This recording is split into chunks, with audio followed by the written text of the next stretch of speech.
Sandeep ji Canada से। Radhe Radhe sir. Radhe Radhe महर्षि।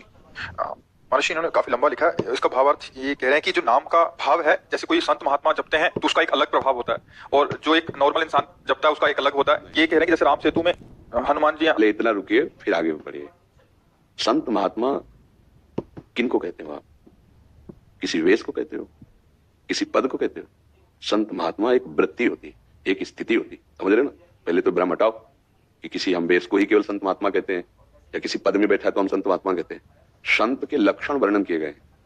ये आचार्य परंपरा से वेश मिला हुआ है, लेकिन संत के लक्षण नहीं है, उसे संत नहीं कहा जाएगा। संत के लक्षण है, पैंट शर्ट में है वो तो संत है, साधुता है उसमें। पहले इस बात को स्वीकार कीजिए। अगर वेश है और लक्षण नहीं तो संत नहीं है। भेष नहीं और लक्षण है तो संत है, और भेष और लक्षण दोनों है तो क्या कहना, महापुरुष है। बात समझ गए? अब बात करो, क्या खास बात है जो नाम का प्रकाश उनके हृदय में जैसा होता है वैसा दूसरों के हृदय में क्यों नहीं होता? कारण दूसरे संयम का बर्ताव नहीं करते, मनमानी आचरण कर बैठते हैं।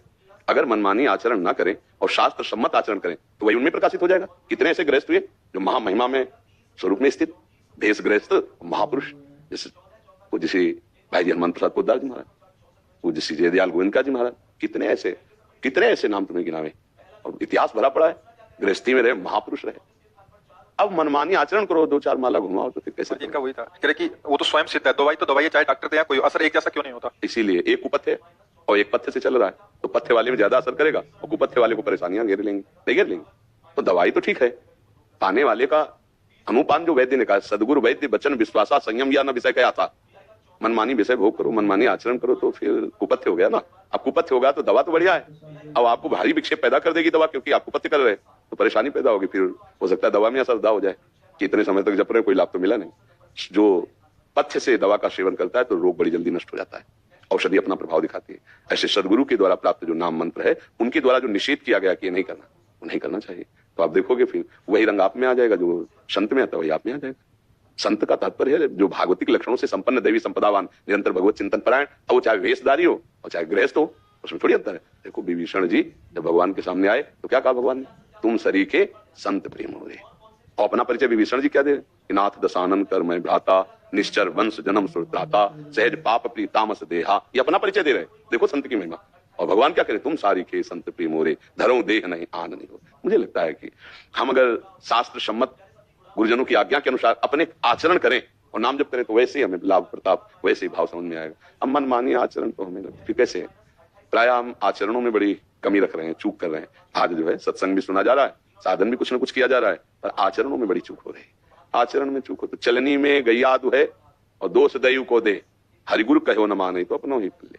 चलनी समझते ना, आटा की चलनी, अब उसमें गाय दुही जाए, कहा जाए मेरे भाग्य में नहीं दूध बताया तो इसको मूर्खता कहा जाएगा कि भाग्य कहा जाएगा? मूर्खता कह जाएगा ना। तो जो मनमानी आचरण है फिर वो आपको कभी उन्नति का अनुभव, कभी अध्यात्म का अनुभव ये नहीं होने देंगे। आज मनमानी आचरणों की बाढ़ आ गई है। कौन भगवान की बात मानता है, कौन गुरुदेव की बात मानता है, कौन संत जनों की आज्ञा का पालन करना चाहता है? मनमानिया, जैसा मन बोले वैसे ही करना है, वही खाना, वही पीना, वही सोचना, वही समझना। कौन गुरु के वचनों के अनुसार चलता है?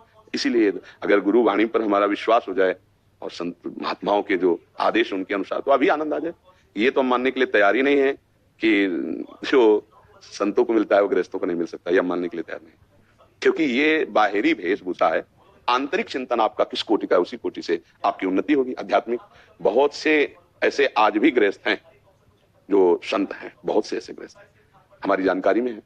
पति है, पत्नी है, 10 वर्ष से ब्रह्मचर्य रह रहे हैं, 10 वर्ष से, यहां तक कि अमेरिका में है, वृंदावन से शपथ पूर्वक कई वर्ष से ब्रह्मचर्य रह रहे हैं। तो ये कैसी बात हो गई? सोचो, 10 वर्ष से ब्रह्मचर्य, एक कमरे में रह रहे हैं, एक घर में रह रहे हैं, ये छोटी मोटी साधुता है। और ऐसे एक नहीं 10-20 जोड़े होंगे ऐसे जो ब्रह्मचर्य से रह रहे हैं और साधना में लगे हुए हैं, और पत्नी है, सब पूरा परिवार।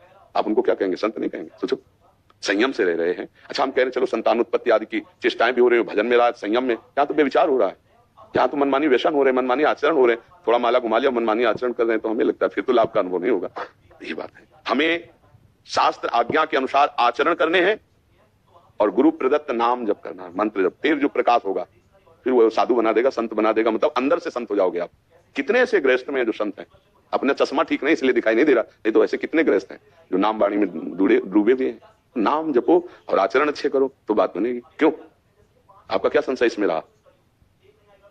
इसके आगे कह रहे हैं, भागवत जी के एक श्लोक में उनका अनुवाद यह है कि मेरे प्रिय उद्धव, जिस प्रकार धरती की आग लकड़ी को राख में बदल देती है, उसी प्रकार मेरी भक्ति मेरे भक्तों द्वारा किए गए पापों को पूरी तरह से जलाकर राख कर देती है। इनका प्रश्न है, व्यक्ति अपने पिछले कर्मों के कारण पीड़ित होता है, लेकिन श्री कृष्ण के उपरोक्त कथन के अनुसार यदि कोई व्यक्ति भक्ति सेवा अपनाता है तो ये जन्मों जन्मों के किए गए असीमित कर्मों को जला सकता है। लेकिन फिर भी महाराज जी उस स्थिति में हम क्यों देखते हैं कि भक्त ने ऐसा किया, अपने जीवन में इतनी सारी समस्याओं से गुजरने के लिए वे आज जो कुछ भी सामना कर रहा है पिछले कर्मों के कारण है, उन्हें जला दिया जाना चाहिए, बस एक बार भक्ति सेवाओं में संलग्न होकर उन्हें शांति से भक्ति करने की। हाँ, उनको समझो, गोदाम जमा है संचित कर्म, क्रियमाण नया भजन बन रहा है, पाप बन नहीं रहे।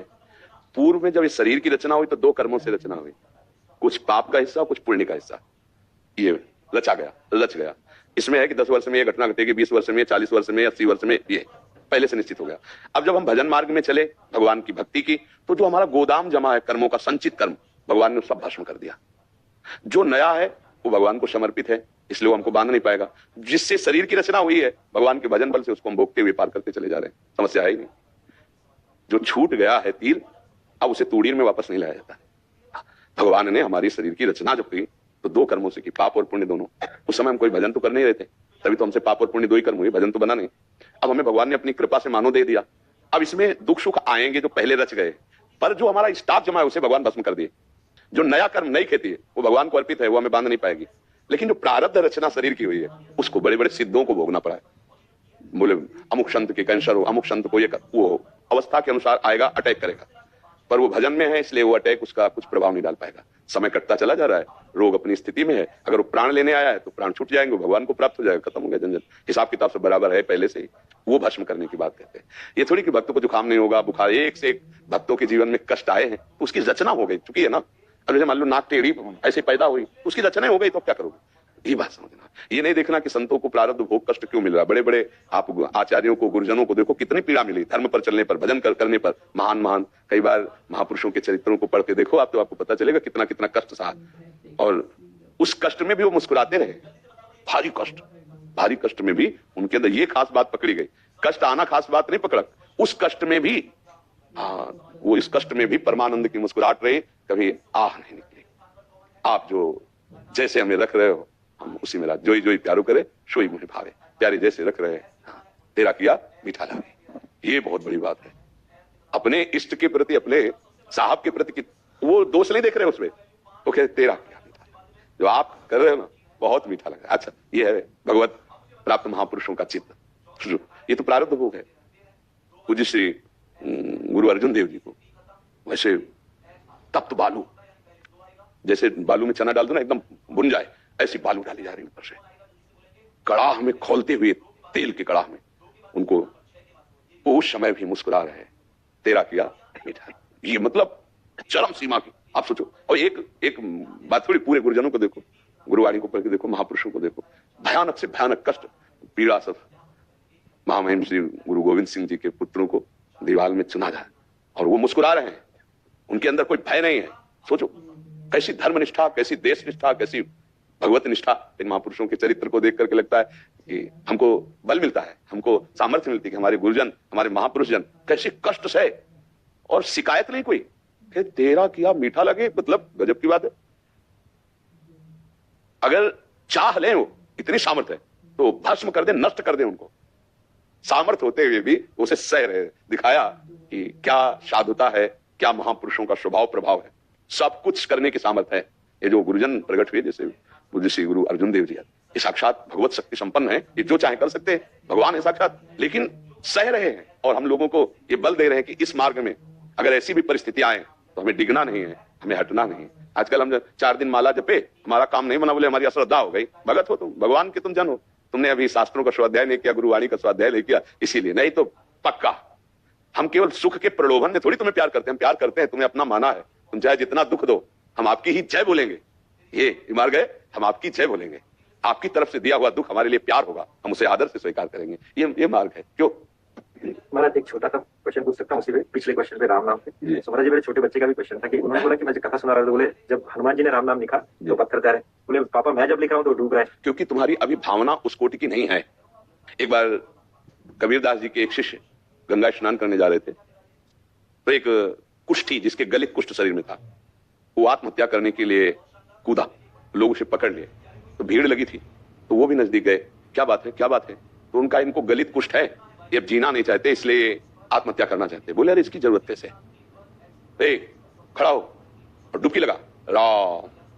पहली डुबकी में मवाद पीप सब खत्म, राम। 3 बार कहा, एकदम सब ठीक हो गया। आए, विलंब हो गया तो कबीरदास जी ने पूछा कैसे विलंब हुआ, तो उन्होंने कहा कि ऐसी ऐसी घटना। बोले 3 बार एक गलित कुष्ठ को ठीक करने के लिए? अरे 1 बार ही काफी था, तुम 3 बार बोले और यहाँ 300 बार बोलो।